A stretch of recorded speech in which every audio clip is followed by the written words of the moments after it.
Chapter 1 म्यूजिबात्मी वान्य Bombay Agarwal house. एक लड़की किचन में बर्तन साफ कर रही थी। उसके हाथों और पीठ पर लगी चोटों के निशान से पता चल रहा था कि उसे कितना मारा गया है। वह दर्द से कराह रही थी, फिर भी काम करने में लगी हुई थी पूर्णविराम। ओ महारानी, कितने घंटे लगाओगी? जरा सा बर्तन साफ करने में जल्दी जल्दी हाथ चलाओ, और भी काम है करने को। थोड़ा तेज हाथ चलाओगी तो घिस नहीं जाएंगे तुम्हारे ये मुलायम हाथ? पूर्णविराम। एक औरत की तीखी आवाज़ उस लड़की के कानों में पड़ती है। पूर्णविराम। जल जी माहिम, बस हो ही गया, उस लड़की ने सहमते हुए कहा। पूर्णविराम। वह औरत लड़की के पास आकर पीछे से उसके बालों को पकड़ते हुए बोली, सुनने में आया है कि तुमने अपने डैड से मेरी शिकायत कर उन्हें मेरे खिलाफ भड़काने की कोशिश की। उस औरत ने बहुत जोर से लड़की के बाल पकड़े हुए थे, जिससे उसे तेज दर्द होने लगा। आह माहतम, प्लीज़ छोड़ दीजिए, बहुत दर्द हो रहा है और मैंने डैड से आपकी कोई शिकायत नहीं की है। जरूर आपको कोई गलतफहमी हुई है। बदतमीज लड़की, अब मुझसे जबान लड़ाओगी? यह कहते हुए वह और जोर से उसके बालों को पकड़ लेती है। पूर्णविराम।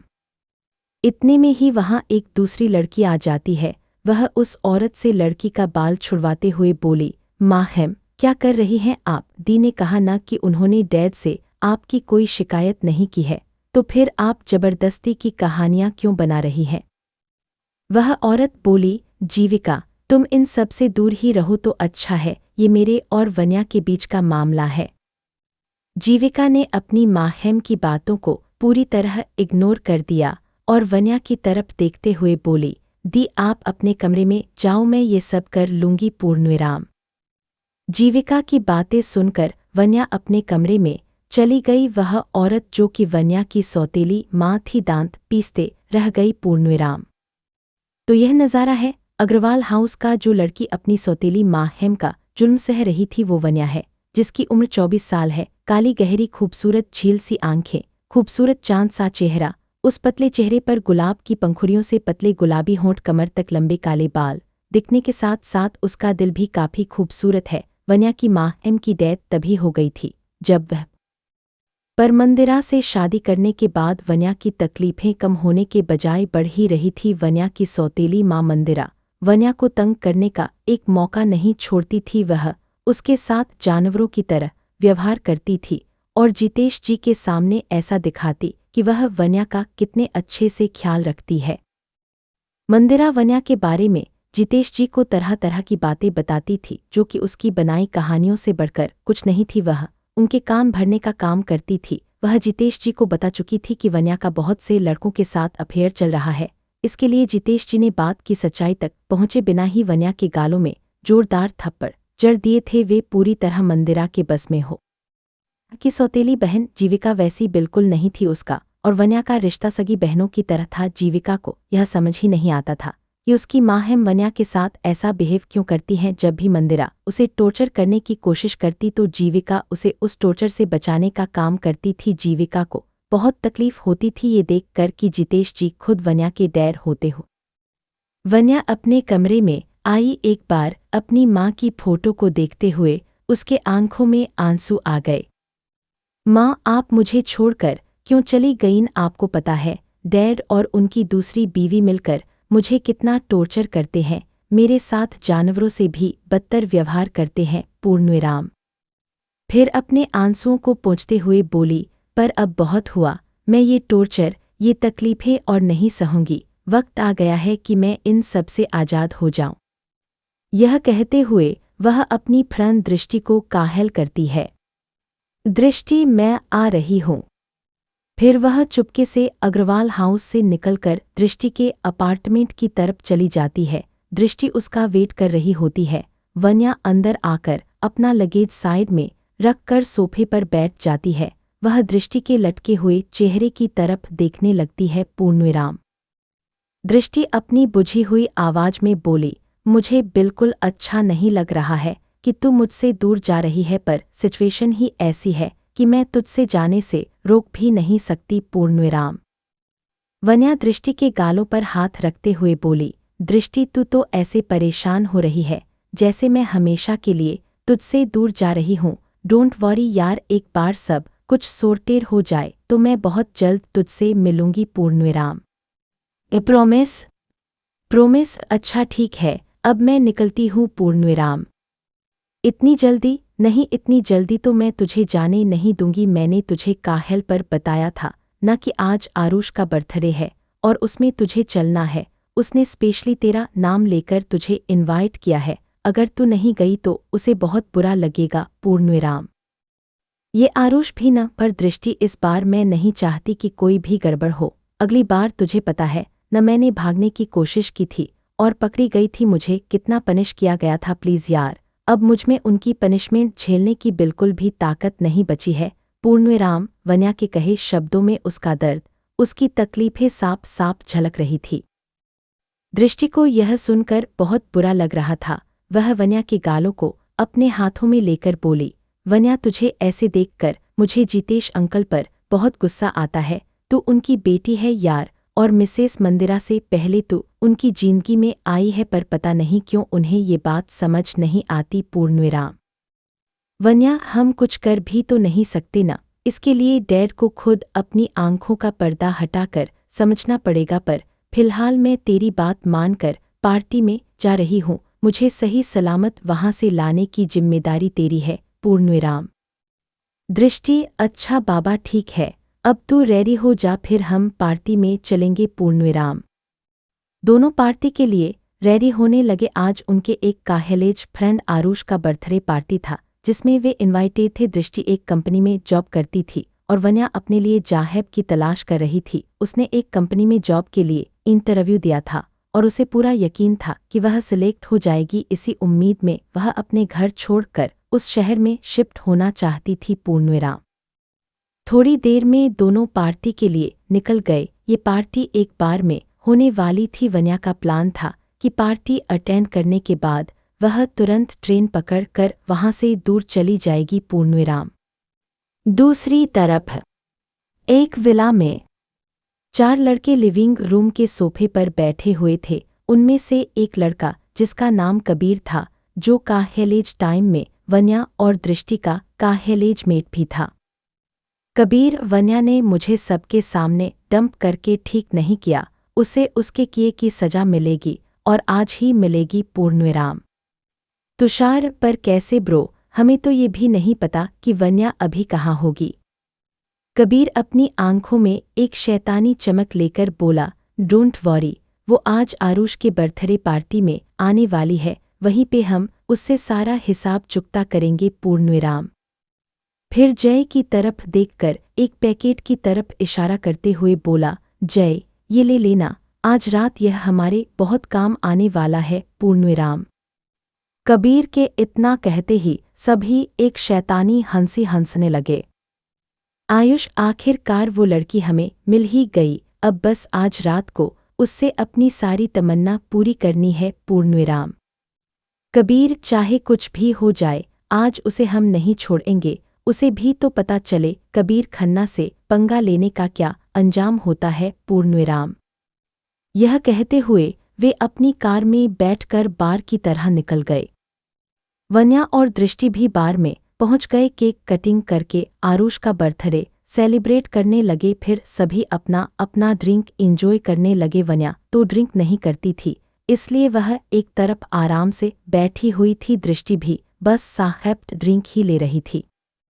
तभी एक वेटर आया और वन्या को साहेब ड्रिंक देने लगा। वन्या ने उसे मना किया ये कहकर कि वह ड्रिंक नहीं करती, पर वेटर ने ये कहकर उसे वह ड्रिंक दे दी कि ये बस एक साहेब ड्रिंक है। बेशक ये कबीर ने उस वेटर को पैसे का लालच देकर भिजवाया था। उस ड्रिंक में ड्रग्स मिलाकर वह वन्या को मधोशी की हालत में करना चाहते थे ताकि उनका काम आसान हो जाए पूर्णविराम। दूसरी तरफ उसी बार के एक प्राइवेट एरिया में एक लंबा चौड़ा और हैंडसम आदमी वाइन पी रहा था। उसे देखकर लग रहा था कि वह बहुत गुस्से में है। यह आदमी और कोई नहीं, मूवी का एक फेमस बिजनेस मैन यक्षित राय सिंहानिया था। यक्षित राय सिंहानिया जो कि सिर्फ बिजनेस वर्ल्ड का बेताज बादशाह ही नहीं बल्कि अंडरवर्ल्ड का भी एक जाना माना नाम था। उसका नाम ही काफी था लोगों के दिलों में। इतना गुस्सैल और एरोगेंट होने के बावजूद लड़कियां उस पर मरती थीं। ऐसा हैंडसम था कि देखने वाला बस उसके चार्म में खो जाए। गहरी काली आंखें, उस पर घनी घनी सी पलकें, परफेक्ट जोलाइन और चेहरे के बाकी फीचर भी कमाल के थे। लंबी नाक और पतले गुलाबी होंठ जिस पर शायद ही किसी ने मुस्कान देखी हो। दरअसल कल उसकी शादी मूवी की एक मशहूर एक्ट्रेस और उसकी काहिल यक्षित तो उसकी जान ही लेने वाला था, पर उसके माहिम डैड यक्षित के सामने गिड़गिड़ाकर अवनी की जान की भीख मांगने लगे। इसलिए यक्षित ने उसे छोड़ दिया, पर उनके माहिम डैड के सामने शर्त रखी कि उसे पता नहीं चलनी चाहिए कि उसे उसके धोखे के बारे में यक्षित को पता चल गया है, क्योंकि वह खुद सबके सामने उसे एक्सपोज करना चाहता था। पूर्णविराम। दूसरी तरफ अब धीरे धीरे ड्रग्स का नशा चढ़ने लगा। उसका सिर चकराने लगा। वह ठीक से खड़ी भी नहीं हो पा रही थी। दृष्टि सबके साथ डांस करने में बिजी थी। तभी भीड़ का फायदा उठाकर कबीर और उसके दोस्त वन्या को लेकर एक कमरे में आ गए। अब तक वन्या की हालत भी ठीक हो गई, क्योंकि उन्होंने जानबूझकर ड्रग्स की ज्यादा मात्रा ड्रिंक में नहीं मिलाया था, ताकि वो जो भी उसके। जय ने जोर से दरवाजा बंद कर दिया और वन्या को बेड पर पटक दिया। वन्या आंखें मलते हुए सामने देखती है तो कबीर उसे खड़ा मिलता है। उसे देखकर वन्या की भौहें तन जाती है। वह गुस्से से बोली, लगता है मेरे रिजेक्शन से तुम्हारा पेट नहीं भरा, इसलिए मुंह उठाकर यहाँ चले आए। पूर्णविराम। तुषार उसकी तरफ बढ़ने ही वाला होता है कि कबीर हाथ पकड़कर उसे रोक लेता है। कबीर शातिर स्माइल करते हुए बोला, बस तुम्हारे इसी गुरूर को आज मैं तोड़ना चाहता हूँ। पूर्णविराम। यह कहकर वह वन्या की तरफ बढ़ने लगा। वन्या उसका इंटेंशन समझते हुए वहां से भागने की कोशिश करने लगी, पर कबीर के चंगुल से भाग पाना उसके लिए इतना आसान नहीं था। पूर्णविराम। वह उसे कमर से कसकर पकड़े हुए वापस से बेड पर फेंक देता है और बोलता है, इतनी आसानी से नहीं बेबी, आज तो तुम्हें हम सबको सेटिस्फाई करना है। अपना काम किए बगैर तुम यहाँ से नहीं जा सकती। पूर्णविराम। इतना सुनकर वन्या की आंखों में आंसू आ गए। वह रोते हुए बोली, प्लीज छोड़ दो मुझे। पूर्णविराम। वन्या की रिक्वेस्ट को पूरी तरह इग्नोर करते हुए कबीर जय और आयुष को उसे पकड़ने के लिए कहता है। दोनों करीब का इशारा पाकर अपने मजबूत हाथों से वन्या के मुलायम हाथों को कसकर पकड़ लेते हैं। कबीर तुषार की तरफ देखते हुए बोला, अब यहाँ पर जो भी होगा तो उसकी एक वीडियो बना लेना। तुषार अपना मोबाइल निकालकर रिकॉर्डिंग करना स्टार्ट कर देता है। कबीर अपने गंदे इंटेंशन के साथ वन्या की तरफ बढ़ता है। वन्या अभी भी अपनी आंखों में आंसू लेकर गिड़गिड़ाते हुए उन्हें छोड़ने के लिए कह रही थी, पर उन दरिंदों पर जैसे कुछ असर ही नहीं हो रहा था। कबीर ने उसके टाहेब की बाजुओं को फाड़ दिया और अपने कपड़े उतारने लगा। वन्या एक बार फिर चीखने लगी, कोई है, प्लीज मुझे बचा लो, प्लीज। तभी कंटिन्यूड। क्या वन्या कबीर और उसके दोस्तों के गंदे इरादे से बच पाएगी? जानने के लिए पढ़ते रहिए सीयूज फर्स्ट वाइफ यक्षित राय सिंघनिया। तुषार अपना मोबाइल निकालकर रिकॉर्डिंग करना स्टार्ट कर देता है। कबीर अपने गंदे इंटेंशन के साथ वन्या की तरफ बढ़ता है। वन्या अभी भी अपनी आंखों में आंसू लेकर गिड़गिड़ाते हुए उन्हें छोड़ने के लिए कह रही थी, पर उन दरिंदों पर जैसे कुछ असर ही नहीं हो रहा था।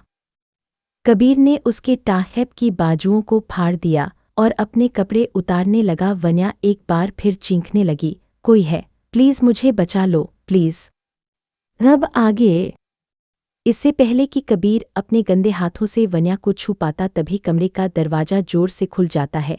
सामने एक लंबा चौड़ा हैंडसम आदमी खड़ा होता है। कबीर को यह इंटरप्शन बिल्कुल पसंद नहीं आता। वह गुस्से में कहता है, कौन हो तुम? दिखाई नहीं दे? हम यहाँ अपना काम कर रहे हैं। बेहतर होगा कि तुम यहाँ से निकल जाओ, वरना तुम समझ जाओगे कि कबीर खन।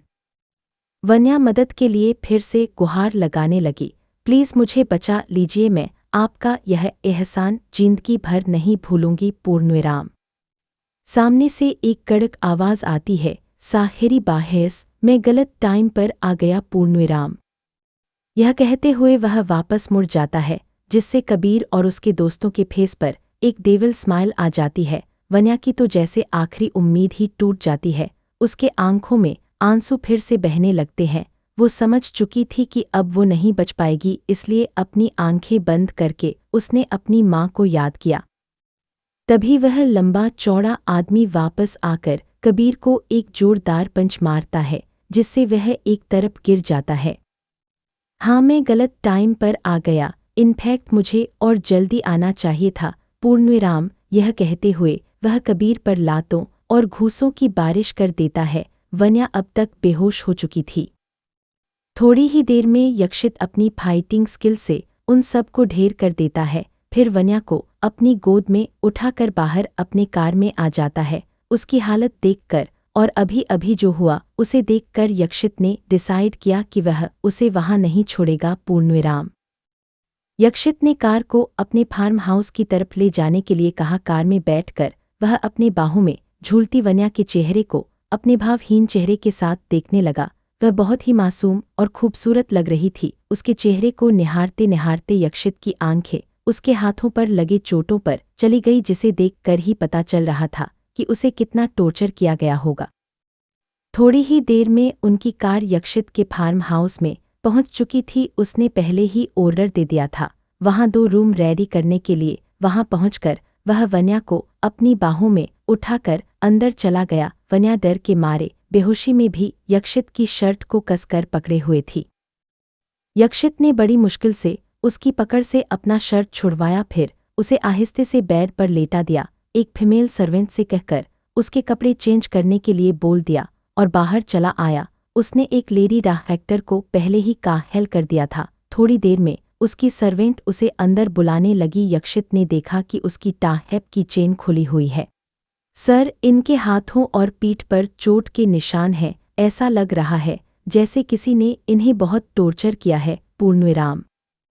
यक्षित उसके करीब जाकर उसकी चोटों को ध्यान से देखने लगा। उसकी गोरी पीठ पर लाल हो चुके चोट के निशान अभी भी ताजा लग रहे थे। पूर्णविराम। डायरेक्टर भी आ चुकी थी। उन्होंने वन्या को चेक किया, उसके चोटों को भी अच्छी तरह एग्जामिन किया, फिर यक्षित की तरफ देखते हुए बोली, मिस्टर सिंहानिया, ये डर की वजह से बेहोश हो गई हैं। इन्हें देखकर लग रहा है कि ये काफ़ी वीक हैं। इनके साथ बहुत मारपीट की गई है और प्राहेपर मील नहीं लेने की वजह से इनकी हालत बहुत खराब हो गई है। मैं आपको कुछ सप्लीमेंट्स और डायरेक्टर ने यक्षित को एक मेडिसिन की पर्ची दे दी और वहां से चली गईं। फीमेल सर्वेंट ने वन्या के टाहेप की जिप को बंद कर दी। यक्षित ने ऑर्डर देते हुए कहा, जब ये होश में आ जाए तो खाना खिला देना और कोई भी प्रॉब्लम हो तो मुझे इन्फॉर्म कर देना। पूर्णविराम। Okay sir. फिर यक्षित अपने कमरे में चला गया। थोड़ी देर बाद यक्षित के कमरे का दरवाजा नॉक होता है। यह वही फीमेल सर्वेंट थी जो वन्या का ध्यान रख रही थी। यक्षित ने दरवाजा खोला। सर, उन्हें होश आ गया है पर खाना खाने से मना कर रही हैं। पूर्णविराम। यक्षित वन्या के रूम की तरफ चला गया। उसे देखकर वन्या को थोड़ी राहत महसूस हुई, वरना उसे तो लग रहा था कि वह कहाँ आ गई है, क्योंकि यक्षित जब उसे कबीर और उसके दोस्तों से बचा रहा था तब वह बेहोश हो गई थी।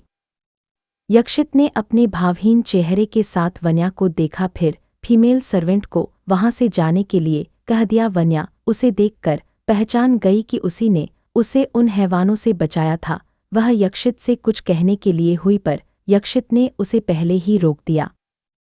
पहले तुम खाना खाओ, फिर हम इस बारे में बात करेंगे। पूर्णविराम। यक्षित ने अपनी सर्द आवाज में कहा।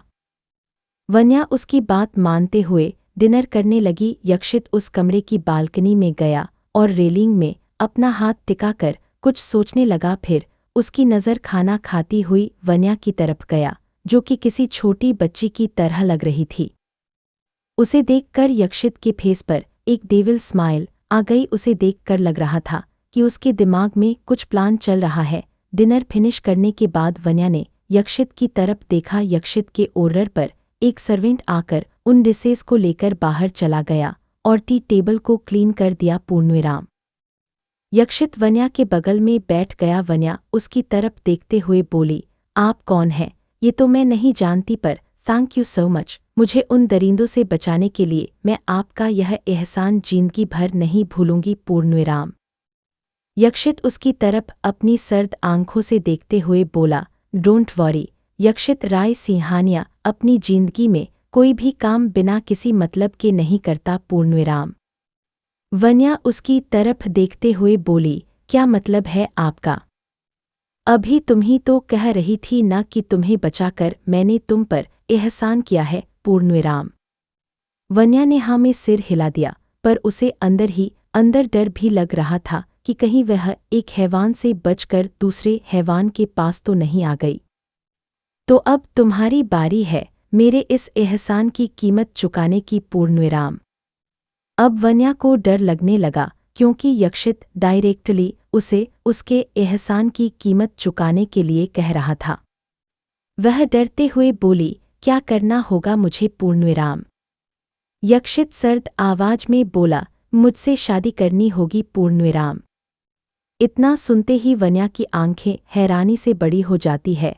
वह समझ ही नहीं पा रही थी कि जिस इंसान को वह जानती तक नहीं, इनफैक्ट आज ही उससे मिली है, उससे अचानक से शादी कैसे कर ले। पर मैं तो आपकी जानती तक नहीं आप मुझे जानते हैं तो मैं आपसे कैसे शादी कर सकती हूँ?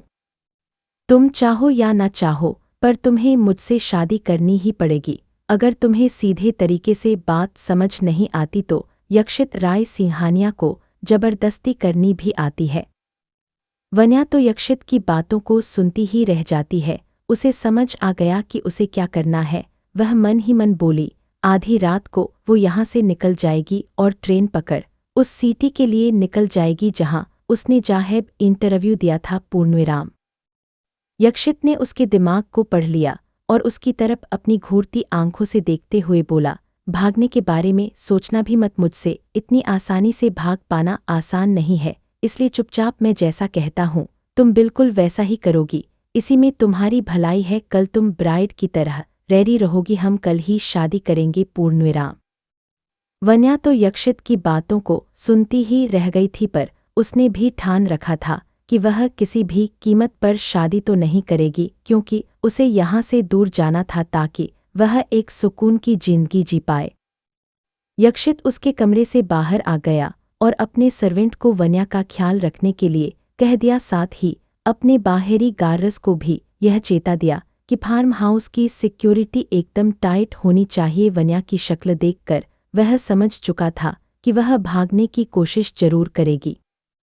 दूसरी तरफ पार्टी खत्म होने के बाद दृष्टि पागलों की तरह वन्या को ढूंढने लगी, पर वह उसे कहीं भी नहीं मिली। उसे अब अफसोस हो रहा था कि क्यों उसने वन्या को एक पल के लिए अपने आप से दूर किया। वह जानती थी कि उस पर खतरा मंडरा रहा था। उसने बार के कोने कोने को छान मारा, पर वन्या उसे कहीं भी नहीं मिली। उसने उसका फ़ोन भी ट्राई किया, पर उसका फ़ोन तो कबीर और उसके दोस्त।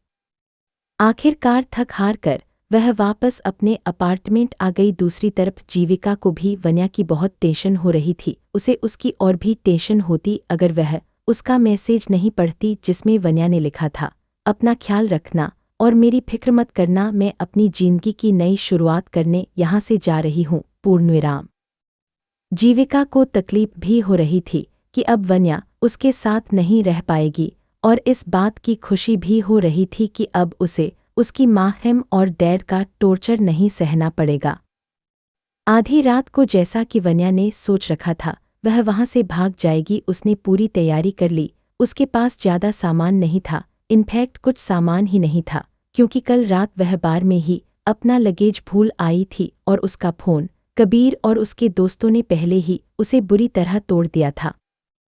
खाली हाथ ही वहां से भागने की कोशिश करने लगी। उसे पता था कि दरवाजे से बाहर निकलना बेवकूफ़ी होगी, इसलिए वह खिड़की के रास्ते को देखने लगी, पर जैसे ही उसने वहां से नीचे झांका, यक्षित के बाहरी गार्ड्स यमराज की तरह खड़े मिले। इतनी टाइट सिक्योरिटी देख कर तो वन्या के होश ही उड़ गए। उसे समझ नहीं आ रहा था कि वह कैसे निकले, क्योंकि फार्म हाउस के यक्षित अपने कमरे में इत्मीनान से सो रहा था, क्योंकि उसे पता था कि वन्या को उसके आगे गिव अप करना ही पड़ेगा, क्योंकि यक्षित की सिक्योरिटी सिस्टम को तोड़ पाना अच्छों के बस में नहीं था। यहाँ तो फिर भी मासूम सी वन्या थी।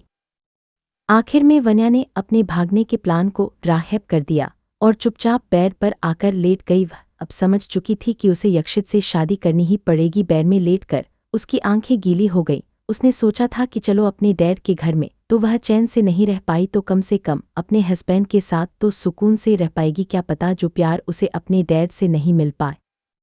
पर यक्षित कल वन्या के इस सपने को भी तोड़ने वाला था। यह सोचकर ही वन्या की आंखों में आंसू आ गए। वह ऐसे ही आंसू बहाते हुए नींद के आगोश में कब चली गई उसे पता ही नहीं चला। CH3 शादी। पर यक्षित कल वन्या के इस सपने को भी तोड़ने वाला था। यह सोचकर ही वन्या की आंखों में आंसू आ गए। वह ऐसे ही आंसू बहाते हुए नींद के आगोश में कब चली गई उसे पता ही नहीं चला। पूर्णविराम। अब आगे। सुबह उठकर यक्षित अपनी रूटीन को फॉलो करते हुए फ्रेश होकर जिम में चला गया। 1 घंटे बाद वह जिम से वापस आ गया। फिर शावर लेने वॉशरूम में चला गया। वन्या अभी भी सो ही रही थी। थोड़ी देर बाद वह रेडी होकर बाहर आ गया। वाइट और ब्लैक कलर के 3 पीस सूट में वह बेहद हैंडसम लग रहा था। उसने ब्रेकफास्ट किया और एक सर्वेंट को वन्या का ख्याल रखने के लिए कह दिया। साथ में उसे कुछ इंस्ट्रक्शंस भी दिए वन्या को रेडी करने के लिए। फिर वह अपने ऑफिस के लिए निकल गया। कायदे से तो आज उसकी शादी होने वाली थी, इसलिए उसे शादी की तैयारियों में बिजी रहना चाहिए। पर यक्षित राय सिंहानिया को उसका काम इन सब चीज़ों से सबसे ऊपर था। जिंदगी में उसे सिर्फ 2 ही चीज़ों से मतलब था, एक तो अपना बिजनेस और दूसरी उसकी फैमिली। इसके अलावा भी दुनिया में कोई चीज़ होती है यक्षित को शायद ही पता हो। पूर्णविराम। प्यार जैसी चीज़ों का मतलब तो उसे दूर दूर तक पता नहीं था और न ही वह मतलब रखना चाहता था, क्योंकि उसे लगता था कि शायद उसे अवनी से प्यार हो जाए, क्योंकि अवनी का बिहेवियर उसके और उसके फैमिली के साथ बहुत ही स्वीट था। आज तक उसने अवनी का स्वीट जेस्चर ही देखा था, पर अवनी वह नहीं थी जो यक्षित और उसकी फैमिली को दिखाती थी। उसे यक्षित से कोई मतलब नहीं था। जब उसे अवनी की असलियत का पता चला, उसी पल से उसे प्यार जैसे शब्द फेंक लगने लगे। अब उसने डिसाइड कर लिया कि अब चाहे कुछ भी हो जाए वह इन सब फीलिंग्स को अपने दिल में पनपने नहीं देगा। पर अगर उसे प्यार जैसी चीज़ों पर इंटरेस्ट नहीं है तो वह वन्या से शादी क्यों करना चाहता है, यह तो हमें आज शादी के बाद पता चलेगा। पूर्णविराम। यक्षित अपने ऑफिस चला गया। जब वन्या उठी तो उसने सामने की तरफ देखा। एक सर्वेंट उसके सामने बैठी हुई थी। वह वन्या की तरफ देखते हुए बोली, मैडम आप फ्रेश हो जाए, तब तक मैं आपके लिए ब्रेकफास्ट रेडी करवाती हूँ। सर ने आपका ख्याल रखने के लिए कहा है, इसलिए आपको किसी भी चीज की जरूरत हो तो आप मुझे बोल सकती हैं। पूर्णविराम। वन्या मन ही मन बोली, बड़े आए ख्याल रखने वाले, अगर इतना ही ख्याल रखना होता तो जबरदस्ती मुझसे शादी क्यों करना चाहते हैं। पूर्णविराम। पर उसने सर्वेंट की तरफ देखते हुए हाँ में सिर हिला दिया और वॉशरूम की तरफ फ्रेश होने के लिए चली गई। थोड़ी देर बाद वह फ्रेश होकर और शावर लेकर बाहर आ गई। बेड पर उसके लिए एक से एक एक्सपेंसिव ड्रेसेस रखे हुए थे, पर वन्या ने एक सिंपल सा फ्राक ड्रेस पहन लिया जिसमें वह काफ़ी क्यूट लग रही थी। उसने ब्रेकफास्ट किया और वापस रूम में आकर सोफे पर आराम से बैठ गई। पूर्णविराम। दूसरी तरफ सिंहानिया मैशन। एक 23 साल का लड़का जो दिखने में बेहद हैंडसम लग रहा था, यक्षित की तरह ही काली गहरी आंखें और खूबसूरत सा चेहरा। पर्सनैलिटी भी बहुत कमाल की थी। उसकी हाइट 5'11" और सेक्सी मस्कुलर बॉडी। एक दूसरे लड़के की तरफ देखते हुए बोला, अने भाई मुझे इस बात की बहुत खुशी हो रही है कि फाइनली आज भाई शादी करने वाले हैं, पर ये जानकर बहुत बुरा लग रहा है कि वो मेकअप की दुकान अवनी मेरी भाभी बनने वाली है। पता नहीं भाई को उसमें क्या दिख गया, अपने मुंह में शुगर घोलने से कोई सचमुच का मीठा तो नहीं बन जाता, न पता नहीं मीठी मीठी बातें